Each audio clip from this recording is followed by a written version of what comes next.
day, colleagues.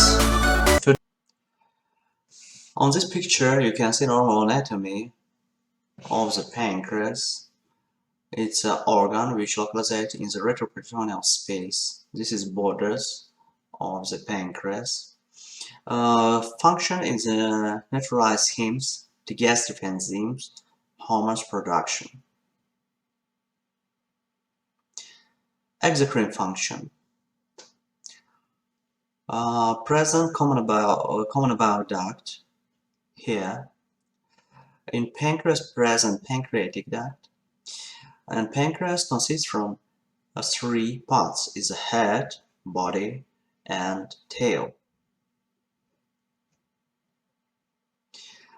Pancreatic duct and common bile duct enter to the ampulla of artery, which enter to the duodenum.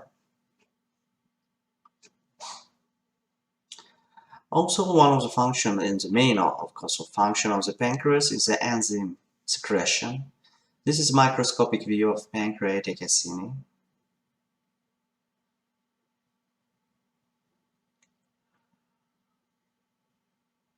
Neuroacetylcholine with GIP and hormonal CCK gastrin producing. All this secrete to the HO2 bicarbonate combine and enter to the duodenum. Digestive enzymes in the pancreatic acinal cells, proteolytic enzymes, is trypsinogen, chymotrypsinogen, prolactase, procarboxypeptidase A and B, and amylytic enzymes amylase. Lipolytic enzymes is a lipase, is a prophospholipase A2, carboxylisterase lipase. Nucleases, deoxyribonuclease, DNA, ribonuclease, and others, procolipase and trypsin inhibitors. Normal enzyme activation, enterokinase, enter to the trypsinogen, give trypsin, and duodenal lumen is chymotrypsin, elastase, phospholipase, carboxypeptidase. These are as a result due to mechanism with chymotrypsinogen, prolactase, prophospholipase, and procarboxypeptidase.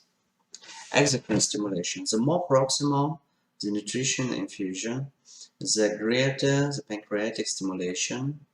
Stomach maximum stimulation, duodenum is the intermediate stimulation, and jejunum minimal negligible stimulation. Elemental formulas tend to cause less stimulation than standard intact formulas, intact protein, oligopeptide, free amino acid. Intravenous nutrients, even lipids, do not appear to stimulate the pancreas. Protective measures, compartmentalization. Digestive enzymes are contained within zymogen granules in acinar cells. Remote activation. Digestive enzymes are secreted as inactivated proenzymes within the pancreas. Protease inhibitors. Trypsin inhibitor is secreted along with the proenzymes to suppress any premature enzyme activation. Auto shut-off trypsin destroys trypsin in high concentration. Definition of acute pancreatitis. It's acute inflammatory process involving the pancreas, usually painful and self-limited. Isolated event or recurring illness. Pancreatic function and morphology return to normal after or between attacks. Etiology. Gallstones is a 45% of causes. Idiopathic 10. Ethanol is a 35, and other causes 10%. Acute pancreatitis associated conditions: cholelithiasis, ethanol bus, idiopathic, medications, hyperlipidemia, ERCP or trauma, pancreas divisum, hereditary, hypercalcemia, viral infections, mumps, coccidiovirus, end-stage renal failure, pancreatic peptic ulcer. Causative drugs is ACE therapy, anti-inflammatory therapy, antimicrobial, diuretics, IBD, immunosuppressive therapy, neurocytosis, and others like calcium, estrogen, tamoxifen. Adjust ORs for pancreatitis. Here you can see for female is a 2.5 and NI is 4.8, SOD is 12.4 and difficult cannulation is 42.1. Here you can see pancreas divisum due to ERCP. You can see ERCP is a combined method, endoscopic and X-ray. This is duodenum, which we enter to the duodenum. Duodenoscope, which we enter to the duodenum. And here we're doing through papilla artery, contrasting of the pancreatic duct. Hereditary pancreatitis, autosomal dominant with 80 phenotype penetrance, recurrent acute pancreatitis, chronic pancreatitis, and 50-fold increased risk of pancreatic cancer. Mutation in cationic trypsinogen gen. Other genetic defects is CFTR and SPINK1. Pathogenesis. Begins from acinar cell injury, then it gives premature enzyme activation and failed protective mechanism. Premature enzyme activation gives autodigestion of pancreatic tissue, and also this gives local vessel insufficiency, activation of white blood cells, release of enzymes into circulation. This gives distant organ failure and local complications.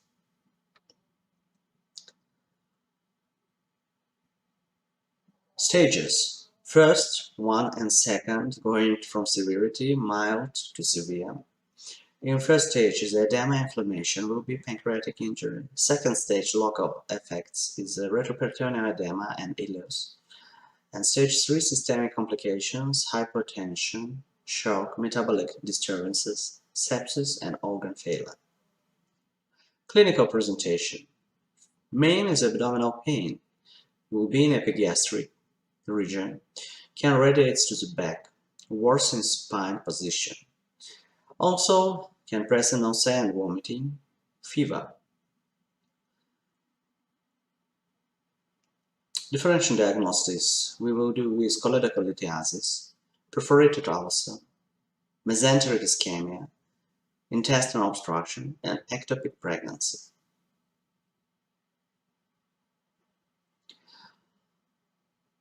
From diagnostics is first of all symptoms, you present abdominal pain. From laboratory tests is elevated amylase or lipase, more than 3 upper limits of normal. Radiology, abdominal sonogram or CT. Causes of increased pancreatic enzymes. Amylase and lipase increase in case of pancreatitis. Parotitis increase amylase lipase normal. Biliary stones, amylase increase in both parts. Intestinal injury, both increase lipase and amylase. Tuberous diseases increase just amylase. Renal failure, both increase. Microamylasemia increase amylase. Also, take good analysis if using of any ethanol. Take history of the using of these things. Gallstones, abnormal EFTs or sonographic evidence of cholelithiasis. Hyperlipidemia, lipemic syndrome we take for investigation. Hypercalcilemia, elevated calcium level. Any traumas present in history. And using of any medications. Clinical manifestations. Pancreatic, mild, is edema, inflammation, fat necrosis. Severe is a phlegmon, necrosis, hemorrhage, infection, abscess, fluid collections. Parapancreatic, retroperitoneal, perirenal spaces, mesocolon, omentum, and mediastinum. Adjacent viscera, ileus, obstruction, perforation, and from systemic is a cardiovascular hypertension, pleural ephesis, renal acute tubular necrosis, hematologic is a disseminant intravascular coagulation, and from metabolic is hypocalcemia and hyperglycemia. Here you can see time course. In case of acute pancreatitis, ER presentation, cytokine release, and organ failure from hours from pain onset. Predictors of severity. Why are they needed? Appropriate patient triage and therapy. Compare results of studies of the impact of therapy. When are they needed? Optimally, within first 24 hours. Damage control must begin early. And which is the best, of course, you decide, depend on case. Severity scoring systems is a Ranson and Glasgow criterion based on clinical and lab parameters, scored in first 24-48 hours of admission, poor positive predictors, better negative predictors.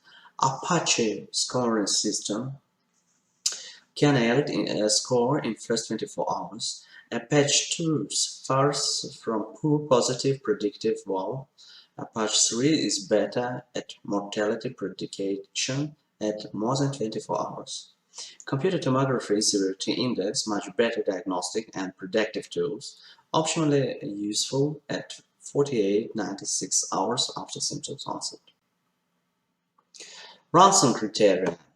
Alcoholic pancreatitis, AT admission, age more than 55, white blood cells is more than 16, glucose more than 200, LDH more than 350, AST more than 250.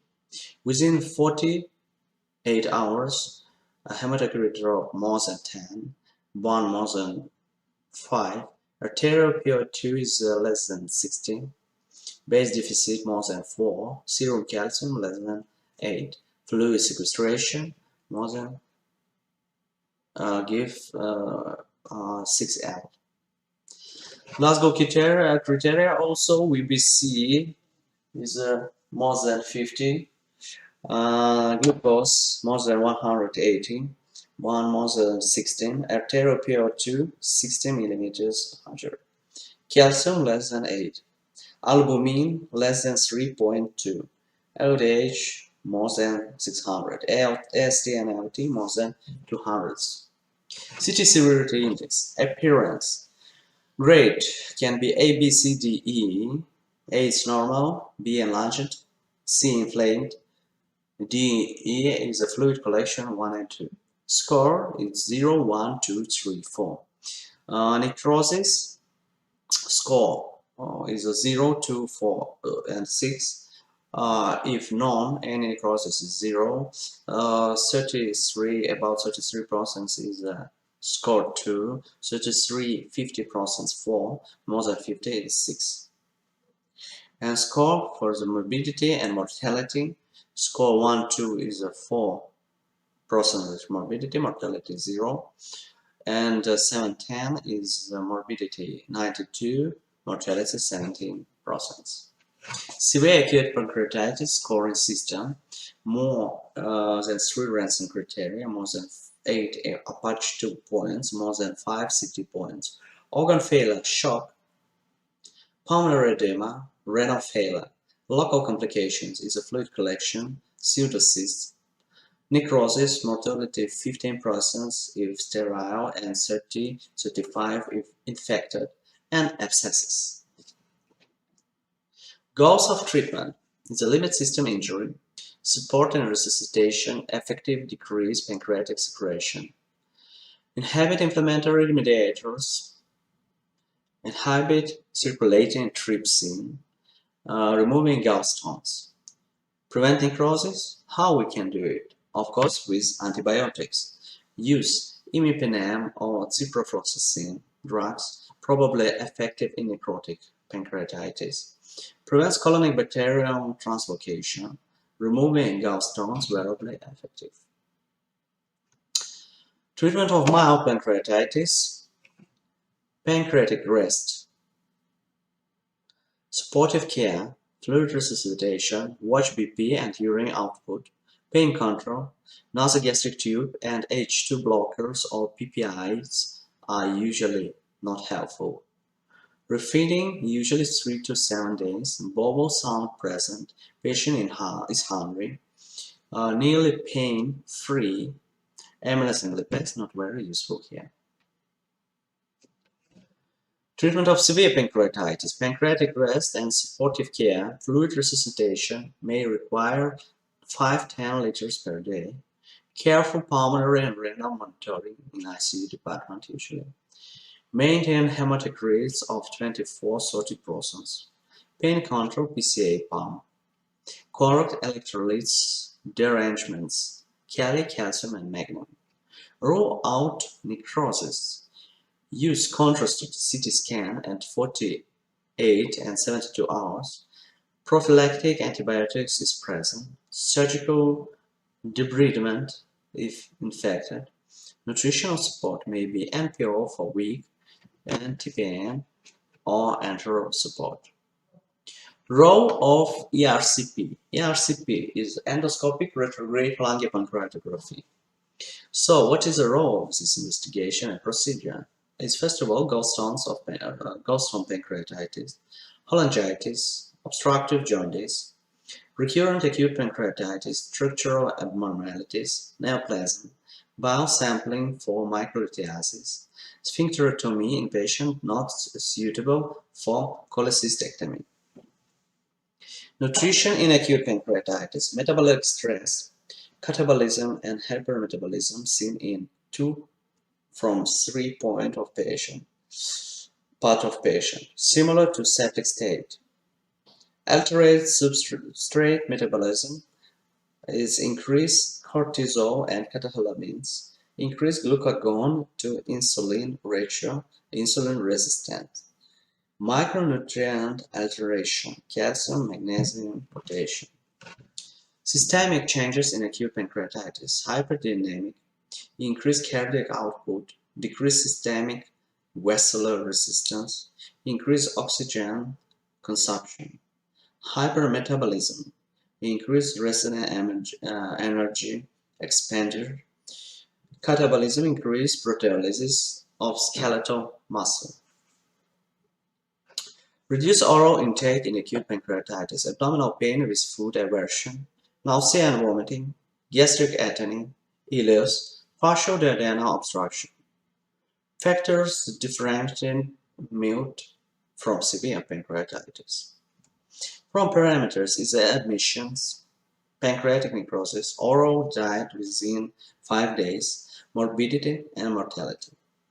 Mild pancreatitis, admission 80, severe pancreatitis 20. Pancreatic necrosis in mild pancreatitis, no. From severe pancreatitis, yes. Oral diet within 5 days, mild 80, severe 0. Morbidity in mild 8%, severe 38. And mortality is 3 for mild and 27 for severe. TPN in acute pancreatitis, delay until volume repleted and electrolytes corrected. Check triglycerides first, go less than 400. Lipids are okay to use possible acceptation of sepsis. Monitor glucose level carefully. Can see insulin insufficiency and resistance. May need to limit colors at first. And separate insulin drip may be needed. Benefit or harm. Early in Cotterell studies suggested benefit. 2 retrospective studies showed no benefit with TPN in pancreatitis. In 1987, randomized study of early TPN and IVF alone showed more sepsis, longer stays, and no fever complications with TPN. When to use it? Jejunal assess is unavailable. Ileus prevents enteral feeding. Patients in whom tan clearly inservent pancreatitis. Enteral nutrition in acute pancreatitis studies. You can see here how many studies were present for this problem. Summary of protective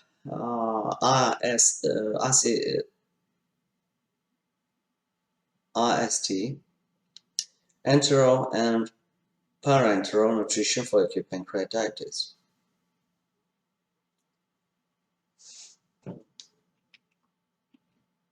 Total enteral nutrition in severe pancreatitis may start as early as possible when emesis have resolved, ileus is not present.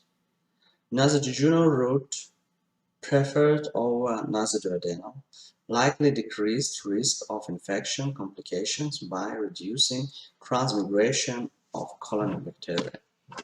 Conclusion: acute pancreatitis is a self-limited disease in which most causes are mild. Gallstones and alcohol are the leading causes of acute pancreatitis.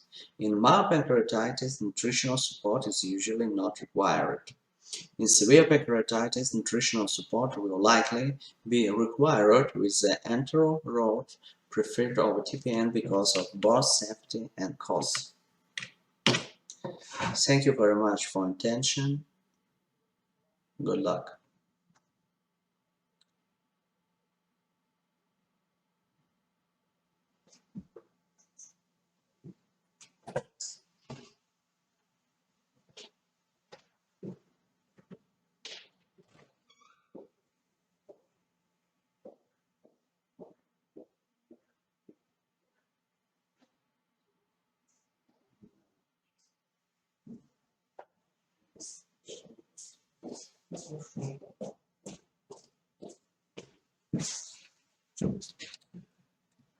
Morning. In this talk on the management of acute pancreatitis, I'm going to spend a little time talking about some issues regarding diagnosis and etiology, and then I'm going to talk about initial assessment, looking at risk factors for severe disease, and focus on the initial management with early aggressive intravenous hydration. I'll talk a bit about the role of ERCP, and towards the end, late management of complications, specifically necrosis and pseudocysts, and I'll touch a little bit also at the end on nutrition. The diagnosis of acute pancreatitis is typically not difficult. A patient will present, such as this 46-year-old woman who has epigastric pain, nausea, vomiting, a low-grade fever. The white counts typically will be elevated. She may be a little febrile, a little tachycardic, and the amylase and lipase will be found to be very high, typically in the thousands. The diagnosis is established, no CT scan is needed. In fact, if any imaging is performed, an ultrasound looking for gallstones would be reasonable and part of the guidelines. But what would happen if I take this same patient and I now show you the amylase being 250 and the lipase being 550? This is becoming increasingly seen in clinical practice. Part of it is that we send every patient who presents with abdominal pain, even though it's not pancreatitis pain, for amylase and lipases. But another thing we keep seeing is that studies are coming out that numerous medications may be causing pancreatitis, so if a patient starts complaining of pain, they obtain amylase and lipases. And the question is, what is this? So we would do the next step, which is the right thing to do. When the question of acute pancreatitis is not clear, we will get imaging. So a CT scan is performed. Often the radiologist is told the patient has probably a pancreatitis because of the amylase and lipase elevations, and you may get a report that reads something like this: fullness to the pancreas suggestive of pancreatitis. I'm not sure what this patient has, but I'm seeing a lot of overdiagnosis of acute pancreatitis. There's a fear, especially among our colleagues, the internists and family practitioners, because unlike liver disease, where these elevations of the transaminases can lead to cirrhosis, there's a fear that these elevations either mean that they're going to get acute pancreatitis. The FDA actually has numerous studies that are ongoing in phase 2 and 3 trials looking at amylase and lipases for no reason. There's no evidence that it portends the development of acute pancreatitis, chronic pancreatitis, or pancreatic cancer.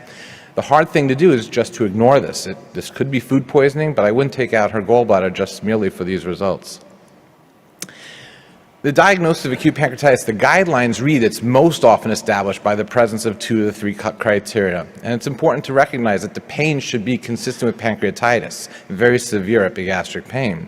And the amylase and lipase elevations 3 times upper normal, you should know that patients are walking around with amylases 3 to 5 times upper normal, especially diabetics whose lipases easily could be 5 times upper normal, and they're completely asymptomatic. It has no meaning. And the imaging should have characteristic findings, not a fullness to the pancreas, which may help you if you're looking for autoimmune pancreatitis, but in the setting of acute pancreatitis, you're really looking for that stranding in fluid. For etiology, I want to make a couple of comments. This is probably the largest audience I ever gave a quiz to. Which of the following statements is true? Most patients with gallstone pancreatitis have elevated transaminases. In a college student with acute pancreatitis who just began binge drinking a month ago as a freshman, alcohol should be considered likely etiology. A 50-year-old patient with acute pancreatitis, no gallstones, normal triglycerides, no alcohol should have an MRCP. ERCP is helpful in the evaluation of idiopathic acute pancreatitis, and drug-induced acute pancreatitis is common as greater than 100 drugs have been identified. Only one of these is true. Most patients with acute gallstone pancreatitis have normal transaminases, I'll get to, and acute alcoholic pancreatitis is probably a funny name because alcohol is not an acute toxin. It takes many years of alcohol consumption. The right answer here is C. Patients who are over the age of 45, 50 who present with acute pancreatitis and no clear diagnosis should undergo an MRCP due to the risk of a tumor. If you're going to do imaging routinely on patients with acute pancreatitis, it should not be CTs. Most patients with acute pancreatitis do not need a CT. A CT will miss the most common cause of acute pancreatitis in most patients, which are gallstones. Only calcified gallstones will be seen on CT, so transabdominal ultrasound is recommended. And as I said, in patients older than 45, MRCP should be strongly considered. About 3 to 5% of all pancreatic tumors will present as acute pancreatitis. And endoscopic investigation in patients with idiopathic pancreatitis should be limited. When we look at the mortality in acute pancreatitis, overall it's 2%. This is something we should be congratulated about. When I gave this talk 20 years ago, the mortality rate was 6%. So we've brought down the mortality for a variety of reasons. If we look at interstitial pancreatitis, where there's inflammation of the gland, but the gland perfuses, and there's no necrosis, mortality rate is low. But when the pancreas becomes necrosed, we have necrotizing pancreatitis, the mortality rate rises substantially. And if that necrosis that's seen becomes infected, the mortality rate rises even higher.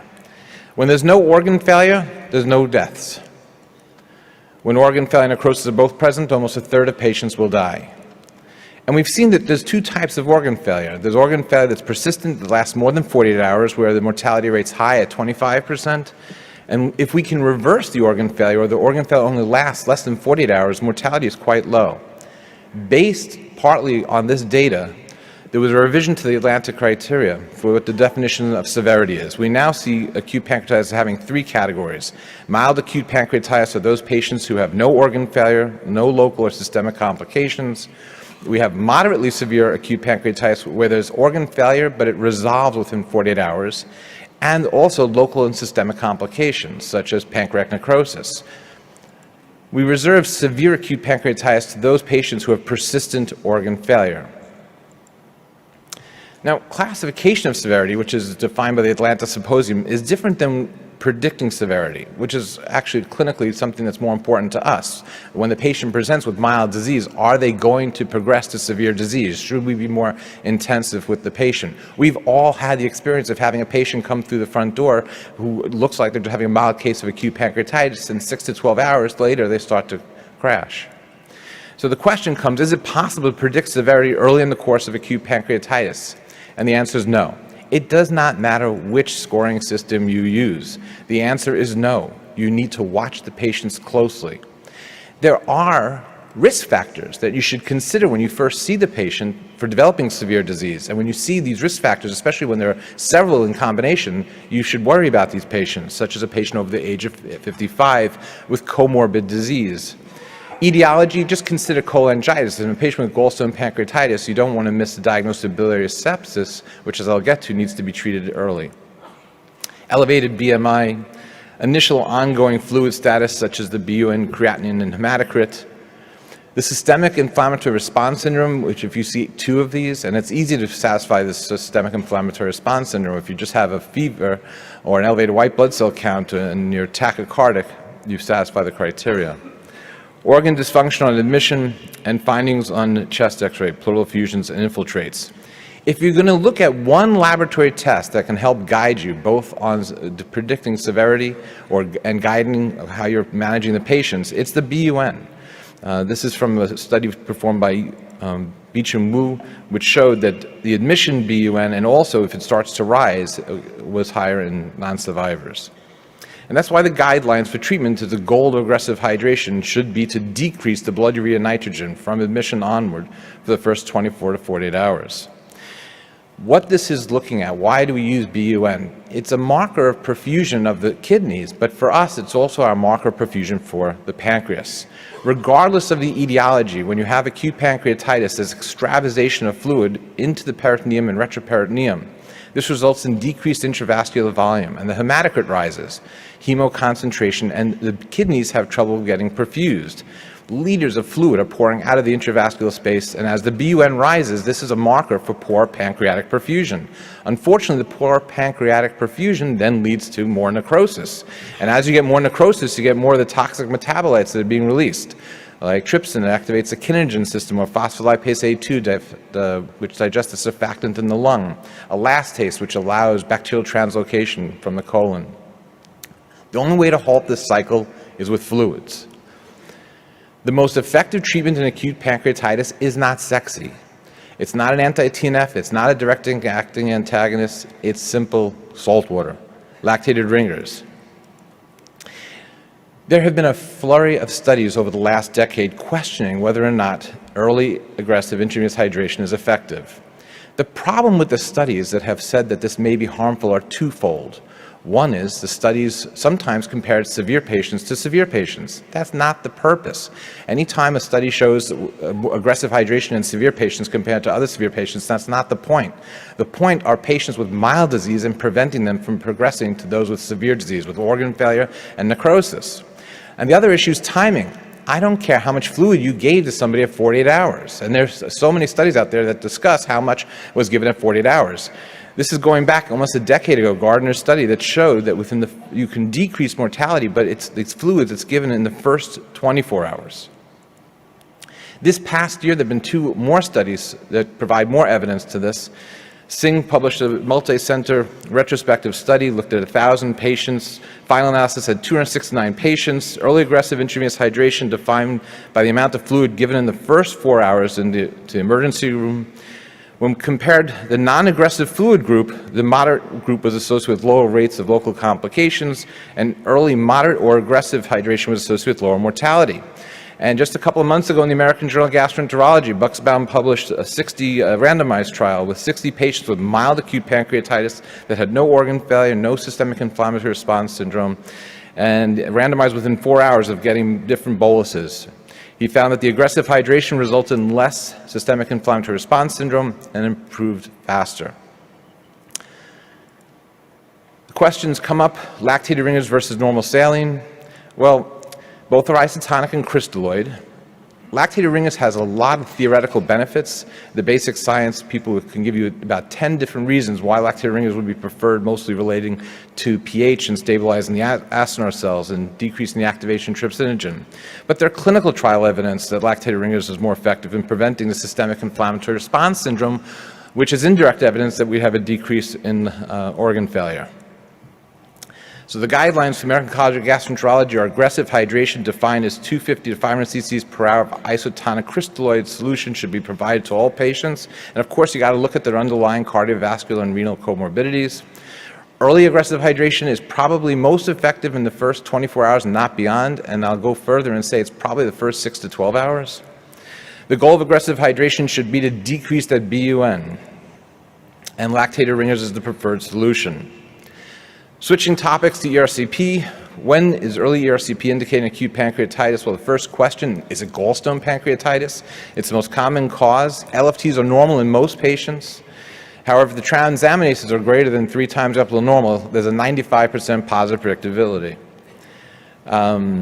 Next question is there stone in the common bile duct? Most stones will pass, but if there's dilatation of the common bile duct and the bilirubin is rising, there's a good possibility that there's a stone retaining the common bile duct. But still, when should we, within the first 24 to 72 hours, act in a patient suspected of having a retained common bile duct stone? There's several studies that show that the people who will benefit are those with severe acute pancreatitis, especially those who have biliary sepsis, and should probably be performed urgently within the first 24 hours. It's not clear that it benefits a severe acute pancreatitis. This study by Folch showed that when patients who were not jaundiced were excluded from the study, there was no benefit. There's an ongoing study right now from the Dutch pancreatitis group, which will come out soon, the APEX study, which may answer this question better. But for right now, we're focusing early ERCP within 24 hours on patients who have biliary sepsis in the setting of a severe acute pancreatitis. Now, late management of acute pancreatitis revolves around understanding how to manage these 2 lesions. You could tell which is a pseudocyst and which is necrosis. All of you can tell the difference. Which is a pseudocyst and which is necrosis. They're both necrosis. It's the same patient. There's an evolution that occurs with necrosis, and after 28 days, many walled-off pancreatic necrosis look just like pseudocysts, but it's very different in how they're managed. Now, radiologists often make this mistake. They will tell you it's a pseudocyst when it's really walled-off pancreatic necrosis. And this is important. A pseudocyst evolves from fluid collections, and they can be drained at any time because it's fluid. It's just pancreatic-rich fluid. And they're off to the pancreas. They appearing identical, isodense with the wall, are walled-off pancreatic necrosis. And pancreatic necrosis, the first week is like cement. It's rubbery-like after the first 2 weeks, and then it's not until about 4 or 5 weeks later that it's a liquid that can easily be drained. You can imagine what would happen if you tried to pass a drain into someone who has what a radiologist calls a pseudocyst, when it really involves the pancreas in week 2 because they feel it's infected. The drain is not going to pull out the fluid, and not going to pull out the material that's in there that's very rubbery. It's just going to lead to worsening of the infection. Pancreatic necrosis develops within the first 24 to 72 hours in patients who have acute pancreatitis, but only around 10 to 15% of patients will develop it. They can appear ill and look as if they have an infection. Half the patients with pancreatic necrosis, with sterile pancreatic necrosis, have organ failure. You can prevent infection by limiting IV lines and prevent infection by using an enteral route of feeding. Do not use broad-spectrum antibiotics for the purpose of preventing infection of necrosis. Infected pancreatic necrosis becomes an issue around day 7 to 14. So even though patients on day 2 or 3 are febrile or they have leukocytosis and they may look ill, it's typically not infected necrosis. And infected necrosis, typically the patients are getting better, they have necrotizing disease, they spike a fever, their white count goes up, they have more pain. And a question comes up, should we send them for a CT? In the old days, infected necrosis underwent CT guide aspiration largely because if we found gram-negative rods or gram-positive coccytes, the patients went to surgery. Well, now we don't send them to surgery. Now if we find that they have infected necrosis, we give targeted antimicrobial therapy. We use pancreatic necrosis penetrating antibiotics. And we try to delay surgery. Obviously, if they're unstable, we send them for surgery, but most patients are clinically stable. And the antibiotics can clear the infection and certainly delay any surgical intervention. I'm not going to spend time talking about the surgical studies, but it's clearly been shown that if you can delay patients from 2 to 3 weeks out to 4 to 5 weeks, when the necrosis becomes more organized, the risks of complications from the surgery dramatically decrease. But what's more important is many patients may never need any surgical intervention. Ending with nutrition, we know that using the gut is more physiologic. It maintains gut integrity, decreases intestinal permeability to the pathologic flora, and if you enterally feed patients, they'll maintain a less pathogenic flora. There's a large body of evidence that enteral feeding is associated with decreased morbidity and mortality. There was an excellent systematic review published in the Annals of Internal Medicine, which was accompanied by an excellent editorial by Robertson Conwell, just came out just several months ago, about nutrition and acute pancreatitis. In summary of where we stand now, enteral feeding, NG, or nasogastric or nasojejunal, the randomized trials have shown them to be equal, clearly preferred to parental nutrition in severe acute pancreatitis. Avoid TPN. Avoid PICC lines in these patients. Early refeeding in patients with both mild and severe disease does not seem to increase the risk of complications. And in patients with mild disease, you could restart feeding just as the pain starts decreasing. Don't be obsessed with what the amylase level and the lipase level are. So in summary, in managing patients with acute pancreatitis, for diagnosis, appropriate use of CT. Not all patients need CT. The vast majority don't. CT should be used if the diagnosis is unclear or the patient does not improve after 48 to 72 hours. Etiology, transabdominal ultrasound is important to rule out gallstones. I would also add to check a triglyceride level, as this is the most common cause of recurrent acute pancreatitis that can be prevented. All conditions for all patients early on should be guarded for the first 36 to 48 hours. Evaluate for those risk factors. Consider a monitored bed for a patient who presents with multiple risk factors. Someone who's like 70 years of age, who has an elevated BMI, who has the systemic inflammatory response syndrome should be on a monitored bed. Initiate early aggressive intravenous hydration and monitor BUN. Most important during those first 6 to 12 hours, certainly 24 hours, but not beyond. If the patient improves within 36 to 72 hours, early refeeding, you want to prevent a recurrence, cholecystectomy should be performed on patients with mild disease during that hospitalization. If the patient develops organ failure, ICU transfer. After 48 to 72 hours, if the patient is not improving, CT scan. If necrosis, the goal is to prevent infection of the necrosis. Decrease intravenous lines, avoid TPN, consider enteral feeding. Do not use prophylactic antibiotics to prevent infection of the necrosis. If infected necrosis, day 7 to 14 and beyond, treat the infected necrosis with pancreatic necrosis penetrating antibiotics. Drain infectious collections in unstable patients. In unstable patients, if it's less than 30 days, surgery is going to be needed. After 30 days, in patients who are symptomatic, walled-off necrosis can be managed by whatever expertise is there, surgery, radiology, endoscopy, because it's all liquefied. In asymptomatic necrosis and pseudocysts, conservative management. They do not need to be operated on. If the patient feels well, despite the fact that they have asymptomatic necrosis and pseudocysts, conservative approach. Thank you. Hi, I'm Dr. Linda Chu. I'm an Associate Professor of Radiology at Johns Hopkins University, and today we will talk about multi-detector CT evaluation of acute pancreatitis. We'll review the classification systems for diagnosis of acute pancreatitis, go over some CT imaging features of acute pancreatitis and associated complications, briefly go over the clinical management of acute pancreatitis, and describe some emerging technologies in acute pancreatitis. So acute pancreatitis is caused by acute inflammation of the pancreas and adjacent tissue. It's a very common cause of abdominal pain and frequently leads to ER visits and hospital admissions. So it's a very expensive kind of clinical problem that we constantly deal with. The clinical presentation can be quite variable, from mild abdominal pain to multisystem organ failure.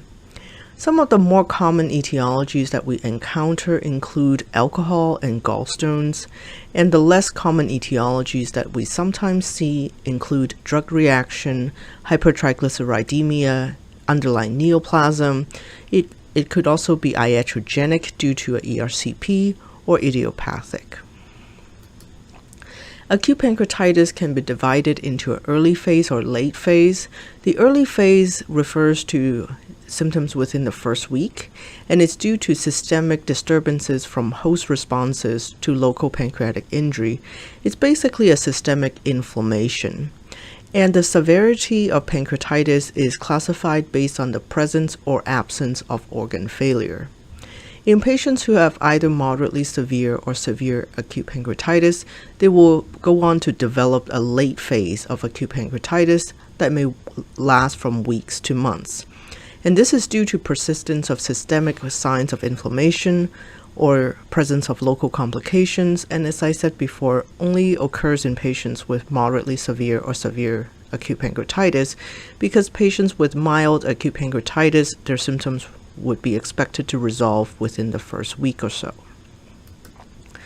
So in grading the severity of acute pancreatitis, we can divide them into mild, moderately severe, or severe acute pancreatitis based on the absence or presence of organ failure or systemic or local complications.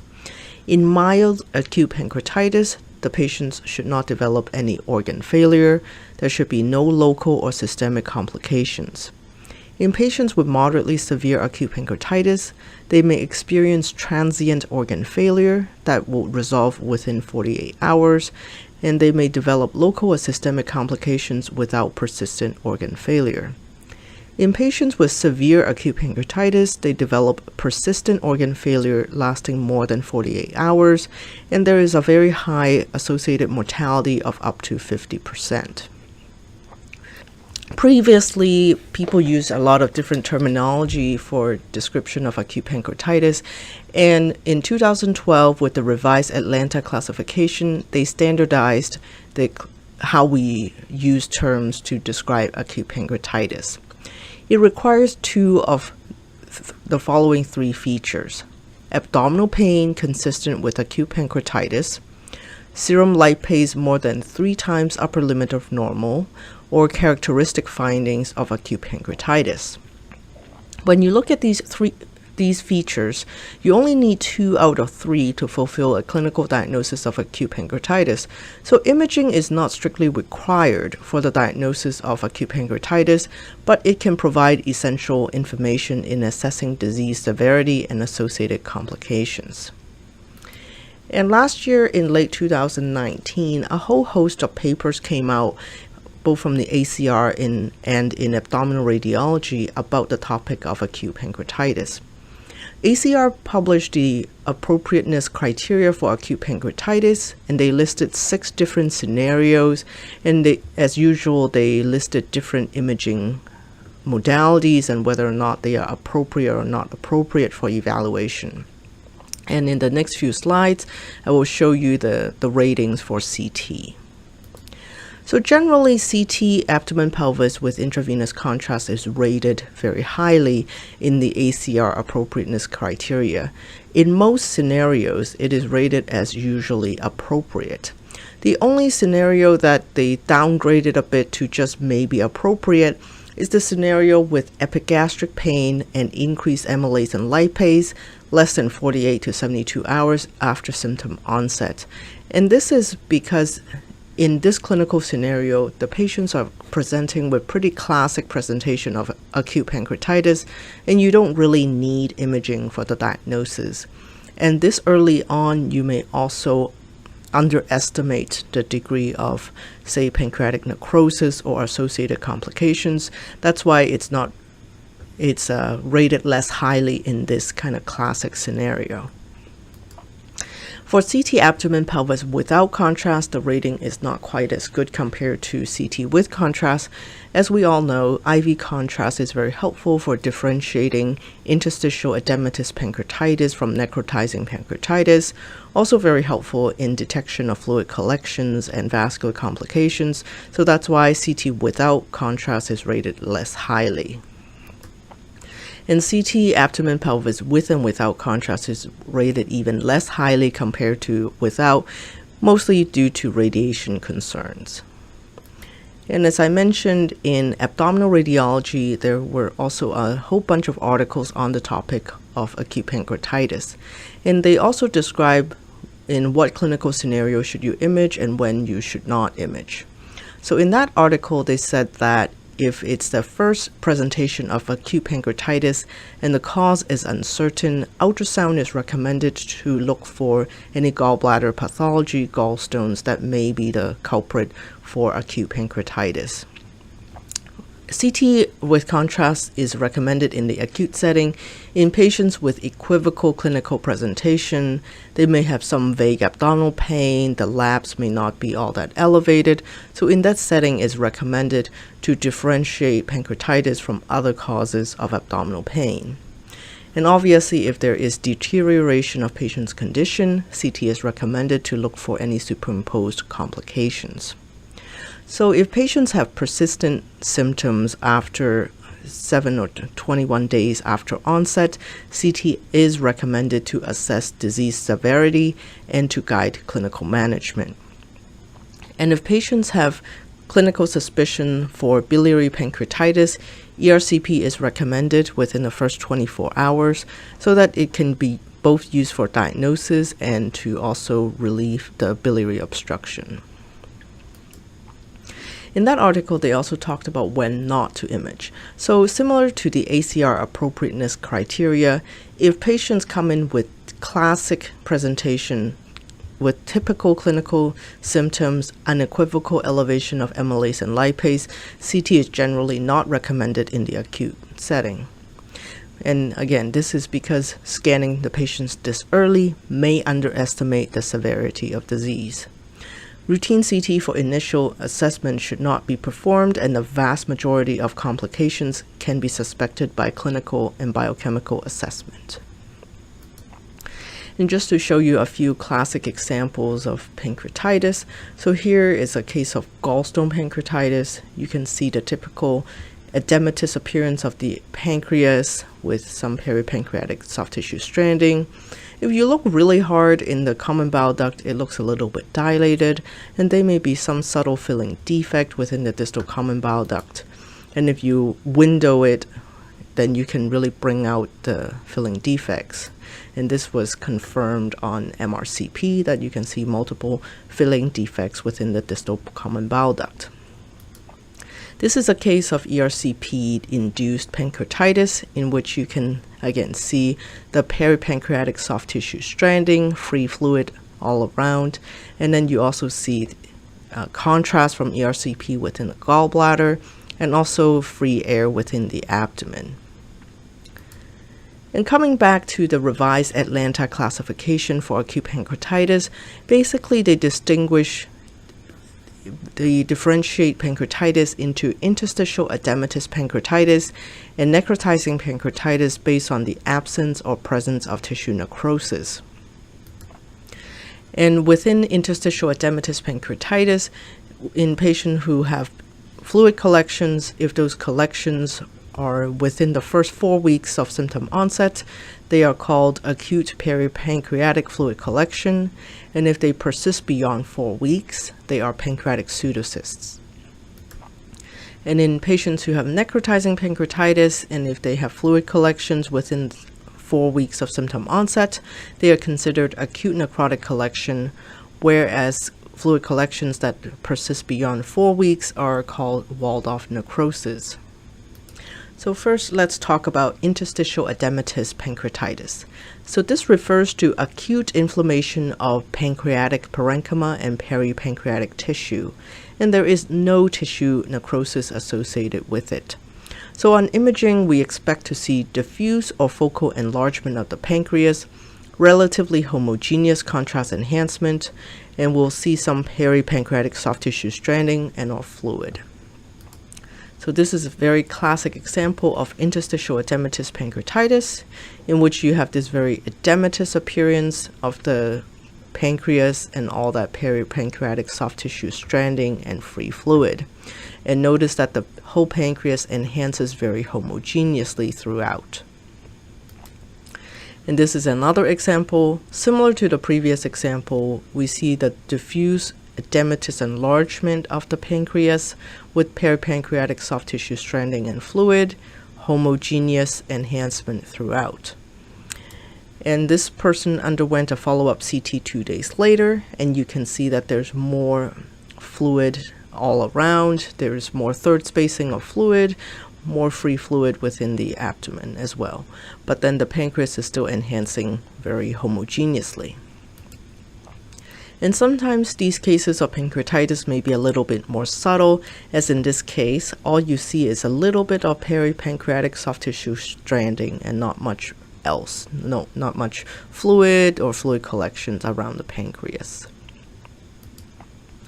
And as I mentioned before, when we encounter peripancreatic fluid associated with interstitial edematous pancreatitis, then these are referred to as acute peripancreatic fluid collections if they occur within the first 4 weeks of symptom onset.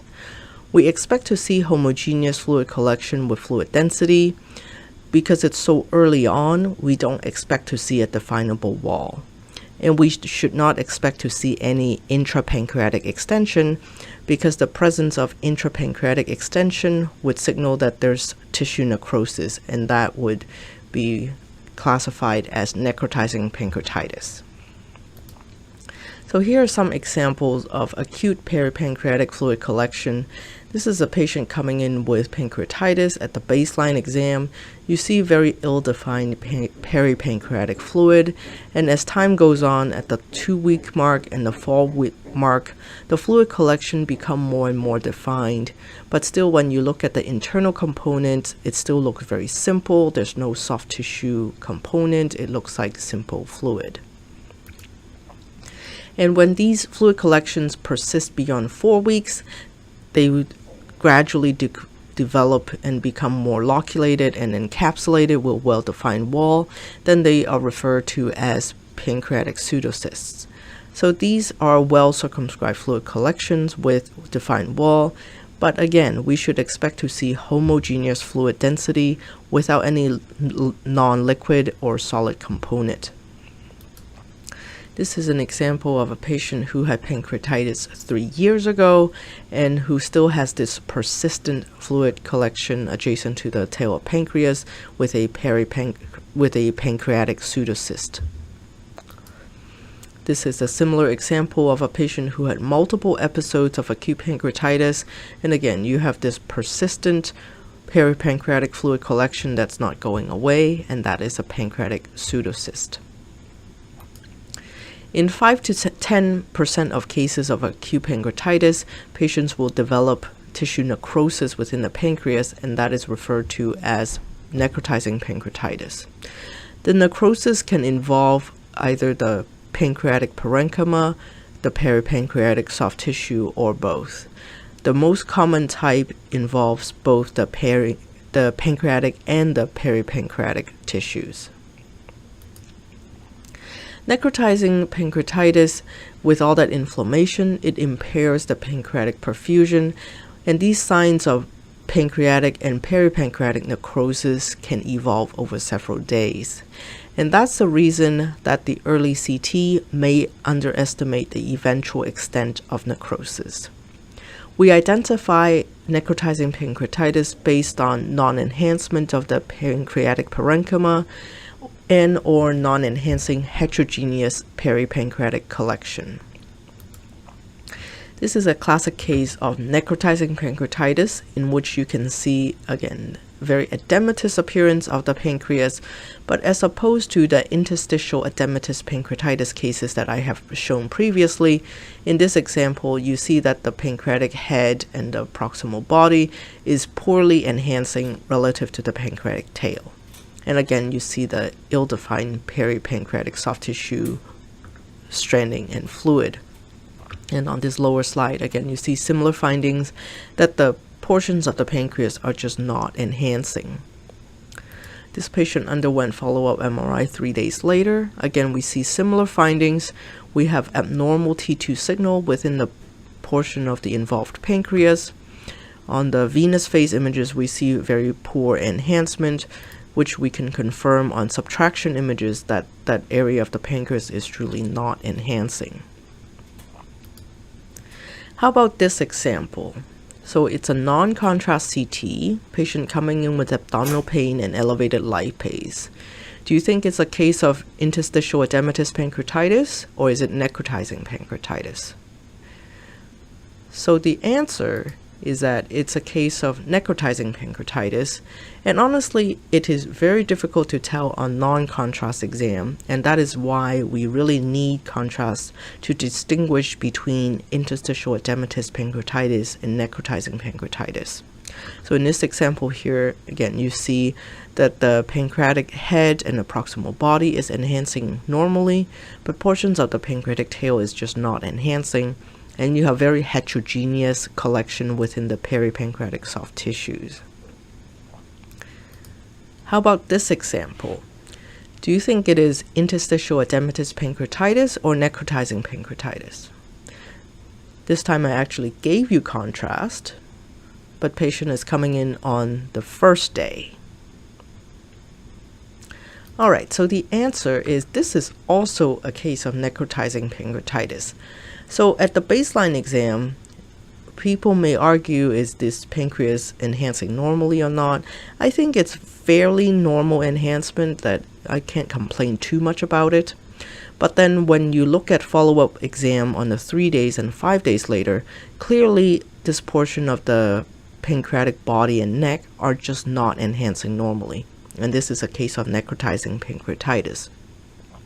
Again, going back to the earlier point of if you scan the patients too early when they first come in with symptoms, those alterations of pancreatic perfusion may not have gone on for long enough to result in tissue necrosis, so we may underestimate the eventual extent of tissue necrosis. And this is another example with a classic necrotizing pancreatitis, and as the necrotizing pancreatitis goes on, then again you start to develop more of these collections that if you just look at the baseline exam, you may underestimate the eventual extent of tissue necrosis. And just to show you an example of peripancreatic necrosis, in this example, the pancreas enhances fairly normally, whereas the tissue necrosis is more within the peripancreatic soft tissues. And just to show you some examples of acute necrotic collection, so these are collections with variable amounts of both fluid and necrosis associated with necrotizing pancreatitis, and they occur within the first 4 weeks of onset. And on CT, we see them as heterogeneous collection with varying amounts of solid necrotic material and fluid. And because it's so early on, we do not expect to see a definable wall, and it can be very difficult to differentiate between an acute peripancreatic fluid collection and an acute necrotic collection within the first week. So this is an example of an acute necrotic collection. You can see this large peripancreatic fluid collection that has a lot of both fluid components and also soft tissue components, so that you can tell that this is a more complex acute necrotic collection. And this is an example. Again, you can see that it's a heterogeneous collection with both fluid and a little bit denser soft tissue components. And as time goes on, you will gradually see more and more definition around the wall, better encapsulation, and after 4 weeks, these acute necrotic collections become walled-off necrosis. And sometimes on CT, it can be a little bit difficult to appreciate the soft tissue components, such as this example here. When you put the ROI on it, the Hounsfield units average is around 23 Hounsfield units, so it doesn't look very impressive. But when you look at the MRI, you can clearly see that there's very heterogeneous components within the collection. So after 4 weeks, these collections become walled-off necrosis, and you would see heterogeneous collection with liquid and non-liquid density with varying degrees of loculation. The difference is that after the 4-week mark, we tend to see a well-defined wall around the fluid collection. So these are examples of some walled-off necrosis. So you see a very nicely defined wall around the margins of this collection. And you also see kind of soft tissue components around the periphery. And this is where history becomes very important, because if the patient did not come in with history of pancreatitis, with this appearance, you may also consider a differential of pancreatic cystic neoplasms. Another example of walled-off necrosis, here you see a lot of peripancreatic soft tissue necrosis within it, and you see components with fat and different densities within this walled-off necrosis. So here we conclude part 1 of our talk on acute pancreatitis, and then we'll see you back for part 2 in a little bit. If you liked what you heard here today, please make sure to hit that subscribe button and visit our website ctisist.com for lectures, quizzes, pearls, and more. Also,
chance can't be so bad.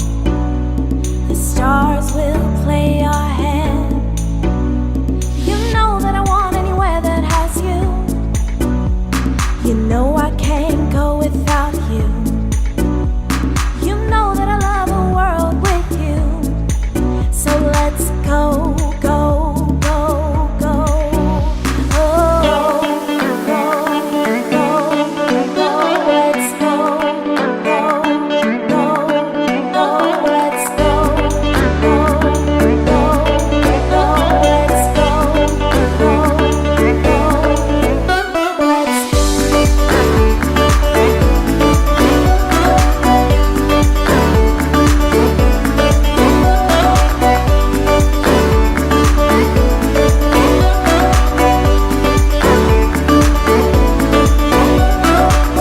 Let's just a world with you. Just a world. Just me and you. Just a world.